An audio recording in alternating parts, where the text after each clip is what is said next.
Hi my dear students or my friends, welcome back to most expected questions for DSC, GK and current affairs. So ఈ యొక్క session అనేది Visakhapatnam session అనే పేరుతో మనం పిలుచుకుంటామండి. ఈ యొక్క సెషన్లో 161 నుంచి 180 ప్రశ్నల వరకు మనం మాట్లాడుకుంటాం. సో ప్రీవియస్ క్లాసెస్లో 160 ప్రశ్నల వరకు మనం మాట్లాడుకున్నాం. డిస్క్రిప్షన్లో లింక్ పెడతాను, వెళ్ళి చూడగలరు. సో 161వ ప్రశ్న, అస్త్ర అనే పేరు కలిగిన భారత మిసైల్ ఏ రకానికి చెందింది? సో మనకి ఇండియాకి సంబంధించిన మిసైల్స్ ఏ ఒక్క సంస్థ తయారు చేస్తుందంటే DRDO సంస్థ. So option A air to air missile, option B surface to air missile, option C ballistic missile, option D అణుబాంబు. సో అస్త్ర అనే పేరు కలిగిన భారత మిసైల్ ఏ రకం చెందిందంటే air to air missile. Option A the right answer.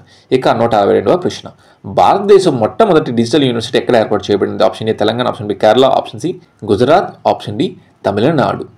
భారతదేశం మొట్టమొదటి డిజిటల్ యూనివర్సిటీ ఎక్కడ ఏర్పాటు చేయబడిందంటే option B the right answer, కేరళలో ఏర్పాటు చేయబడింది. ఇక 163వ ప్రశ్న, పాలు ద్వారా వ్యాపించే క్రింది వ్యాధి ఏది? So option A bacillus, option B Brucella, option C E coli, option D Staphylococcus. So పాలు ద్వారా వ్యాపించే క్రింది వ్యాధి ఏదంటే ఆప్షన్ బి బ్రుసెల్లా. ఇక 164వ ప్రశ్న, ప్రపంచ ఆరోగ్య సంస్థ WHO ఎప్పుడు స్థాపించబడింది? Option A 1945, option B 1947, option C 1948, option D 1950. So World Health Organization ఎప్పుడు స్థాపించబడిందంటే option C the right answer, 1948. ఇక 165వ ప్రశ్న, పగలు సూర్యశక్తిని నిల్వ చేయగల అత్యంత విస్తృతంగా ఉపయోగించే బ్యాటరీలు ఏమిటి? సో ఆప్షన్ ఏ సోడియం బ్యాటరీలు, ఆప్షన్ బి నికెల్ బ్యాటరీలు, ఆప్షన్ సి లిథియం అయాన్ బ్యాటరీలు, ఆప్షన్ డి సిలికాన్ బ్యాటరీలు. పగలు సూర్యశక్తిని నిల్వ చేయగల అత్యంత విస్తృతంగా ఉపయోగించే బ్యాటరీలు ఏంటంటే option C the right answer, lithium ion బ్యాటరీలు. ఇక 166వ ప్రశ్న, ఆంధ్రప్రదేశ్ రాష్ట్రం ఎప్పుడు ఏర్పడింది? Option A 1953 October 1, option B 1956 November 1, option C 1960 జనవరి 26, option D 1952 December 31. So Andhra రాష్ట్రం ఎప్పుడు ఏర్పడింది అనేది కామెంట్ రూపంలో తెలియజేయగలరు. ఇక 167వ ప్రశ్న, వెరీ వెరీ ఇంపార్టెంట్, గుడిసెలు కాలిపోతున్నాయి అనే రచయిత ఎవరు? దాన్ని రాసింది ఎవరు? గుడిసెలు కాలిపోతున్నాయని. So option A Jashuva, option B Boyi Bhimanna, option C Satyanarayana, option D KV Ramana.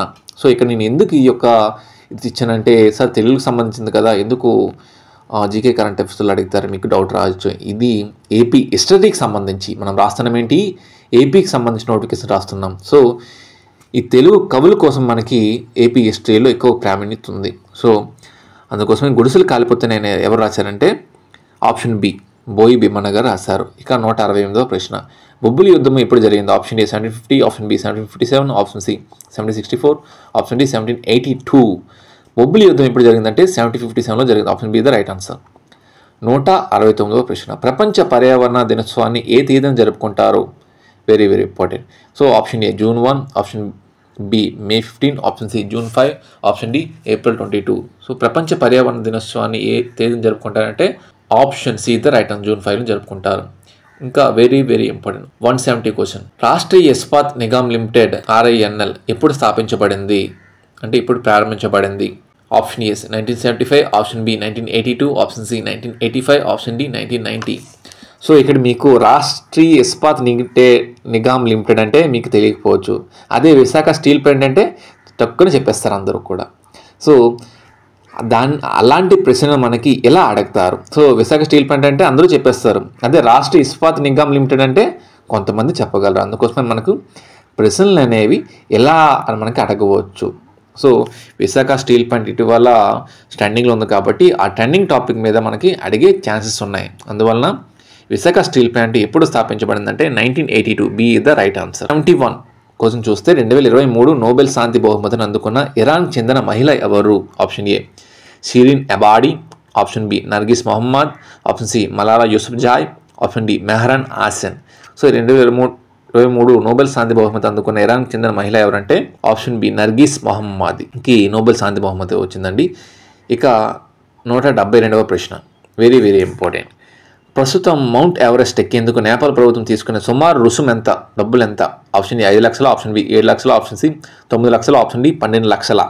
So ప్రస్తుతము మౌంట్ ఎవరెస్ట్ ఎక్కేందుకు మనం ఎంత చెల్లించాలంటే నేపాల్ ప్రభుత్వానికి సుమారుగా 12 లక్షలు చెల్లించాలి. అంటే $15,000 చెల్లించాలి US డాలర్స్లో. $1 అనేది ఈ రోజుకి చూస్తే 86 రూపాయలు ఉంది.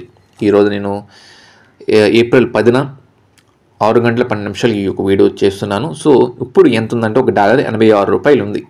సో అలా తీసుకుంటే 12 లక్షల వరకు ఉంటుంది. సో సుమారుగా 12 లక్షలు చెల్లించాలి నేపాల్ గవర్నమెంట్ ఎవరెస్ట్ ఎక్కాలంటే. So option D the right answer. 173వ ప్రశ్న. అమెరికా రాజ్యాంగ దినోత్సవాన్ని ఎప్పుడు జరుపుకుంటారు? Option A July 4, option B September 17, option C August 15, option D October 2. America రాజ్యాంగ దినోత్సవాన్ని ఎప్పుడు జరుపుకుంటారు? అదే ఇండియన్ రాజ్యాంగ దినోత్సవం అంటే చెప్పేస్తారు, భారత రాజ్యాంగ దినోత్సవం. దాని రిలేటెడ్గా అమెరికా రాజ్యాంగ ఇంటర్నేషనల్ రిలేషన్స్ కోసంగా అడుగుతారు మనకి. సో అమెరికా రాజ్యాంగ దినోత్సవం అన్న అమెరికా సిటిజన్షిప్ డే అన్న ఒకటే. సో అది ఎప్పుడు జరుపుకుంటారంటే సెప్టెంబర్ 17 జరుపుకుంటారు ప్రతి ఏడాది. ఇక 174వ ప్రశ్న. బేటీ బచావో బేటీ పడావో పథకం ఎప్పుడు ప్రారంభించబడింది? Option A 2014, option B 2015, option C 2016, option D 2018. So Beti Bachao Beti Padhao ఎప్పుడు ప్రారంభించిన ఈ పథకాన్ని 2015లో ప్రారంభించబడింది ఈ యొక్క పథకం అనేది. ఇక 175వ ప్రశ్న. స్లిమ్ అనగా ఏమిటి? ఈ ఎబ్రివేషన్స్ ప్రతి ఒక్క సెట్లో మనకు అడుగుతారండి. కంపల్సరీగా ఏదో ఒక ఎబ్రివేషన్ అడుగుతారు మనకి 20 ప్రశ్నలో జీకేడిఎస్ సంబంధించిన ప్రశ్నలో. సో స్లిమ్ అనగా ఏమిటి? Option A simple lunar imagine match and, option B smart lander for investing moon, option C soft landing international module, option D space lander for intelligent mapping. So slim అనగా ఏంటంటే option B the right answer, smart lander for investigating moon. So ఈ యొక్క slim అనేది చంద్రుడిపై research చేయడం కోసం దాన్ని ఉపయోగించిందండి ఈ యొక్క ఉపగ్రహము. సో ఈ యొక్క ఉపగ్రహము ఏ ఒక్క కంట్రీ విడుదల చేసిందంటే జపాన్లో ఉన్న కంట్రీ యొక్క మన దేశంలో అంతరిక్ష పరిశోధన సంస్థ ఇస్రో అయితే ఎలా అంటారో ఆ దేశంలో జక్సా అని పిలుచుకుంటారు ఆ సంస్థని. సో ఆ సంస్థ ఏం చేసిందంటే స్లిమ్ను చంద్రుడిపై రీసెర్చ్ కోసం ఈ యొక్క smart lander for investigating moon అనే యొక్క పేరు. ఇక 177వ ప్రశ్న. గ్రామీ అవార్డు గెలిచిన తొలి భారతీయ మహిళ ఎవరు? So option A Lata Mangeshkar, option B Alka Yagnik, option D Tanvisha, option D Kavita Krishnamurthy. Grammy award గెలిచిన తొలి భారతీయ మహిళ ఎవరంటే option C the right answer Tanvisha. ఈమెకి 2008లో ఈమెకి ఆ యొక్క అవార్డు గెలుచుకున్నారండి. 178వ ప్రశ్న. భారత రాజ్యాంగంలోని ఆర్టికల్ 21 క్లాజ్ ఏ అంశంపై దృష్టి పెడుతుంది? ఆప్షన్ ఏ ఆహార భద్రత, ఆప్షన్ బి ఉచిత విద్యా హక్కు, ఆప్షన్ సి స్వేచ్ఛ అభివ్యక్తి, ఆప్షన్ డి సాంస్కృతిక హక్కులు. సో ఆర్టికల్ 21 క్లాజ్ ప్రకారము 6 నుంచి 14 సంవత్సరాల పిల్లవాడికి కంపల్సరీగా ఫ్రీ ఎడ్యుకేషన్ అనేది ఇవ్వాలనేది రూల్. అది ఒక హక్కు. ఆ హక్కుని 86వ రాజ్యాంగ సవరణ ద్వారా కంపల్సరీ ఫ్రీ ఎడ్యుకేషన్ ఇవ్వాలి అండ్ ఆ భద్రత కూడా విద్యా హక్కు భద్రత కూడా కల్పించాలి అని చెప్పి 86వ రాజ్యాంగ సవరణ చేసి 2009లో చట్టం చేసి అదే 2010లో అమలులోకి వచ్చింది right to education act. So 21 clause అనేది ఏం తెలుపుతుందంటే ఉచిత విద్యా హక్కును తెలుపుతుంది. Option B the right answer. ఇక 179వ ప్రశ్న. ప్రపంచంలోనే అత్యంత పొడవైన అంబేద్కర్ విగ్రహం ఎక్కడ ఉంది? Option A Hyderabad, option B Vijayawada, option C Delhi, option D Nagpur. ప్రపంచంలో అత్యంత పొడవైన అంబేద్కర్ విగ్రహం ఎక్కడుందంటే అది మన ఆంధ్రప్రదేశ్లో ఉందండి, విజయవాడలో ఉంది మనకి. ఇవా ప్రశ్న. మెక్సికో ప్రజలు ప్రధానంగా ఏ భాష మాట్లాడతారు?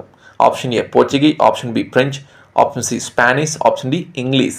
సో మెక్సికో ప్రజలు ప్రధానంగా ఏ భాష మాట్లాడతారంటే చెప్పుకునే ముందు మనకి ఈ యొక్క మెక్సికో కోసం ఎందుకు అడిగారు బ్రదర్ మీరు అని మీకు డౌట్ రావచ్చు. ఎందుకంటే ఇటీవల డొనాల్డ్ ట్రంప్ గారు ఏదైతే యుఎస్ ప్రెసిడెంట్ అయిన తర్వాత మెక్సికోకి అండ్ యుఎస్ఏకి ఉన్న సరిహద్దు బార్డర్స్ని అయితే మూసివేశారు. సో దాని పరంగా ఇంటర్నేషనల్ పరంగా ఆ యొక్క టాప్ ట్రెండింగ్ ఉంది ఆ మెక్సికో కంట్రీ. అలాంటి మెక్సికో కంట్రీలో ప్రజలు ఏం మాట్లాడతారని మనకి ప్రశ్న ఇవ్వచ్చు. సో మెక్సికోలోని ప్రజలు ఏం మాట్లాడతారంటే స్పానిష్ మాట్లాడతారు. So option C the right answer. Spanish civil war ఎప్పుడు జరిగింది అనేది కామెంట్ రూపంలో తెలియజేయగలరు. ఇవ్వండి 161 నుంచి 180 ప్రశ్నల వరకు. సో మరొక సెషన్లో మరొక పేరుతో మీ ముందుకు వస్తాను. Wish you all the best for your examination. జై హింద్.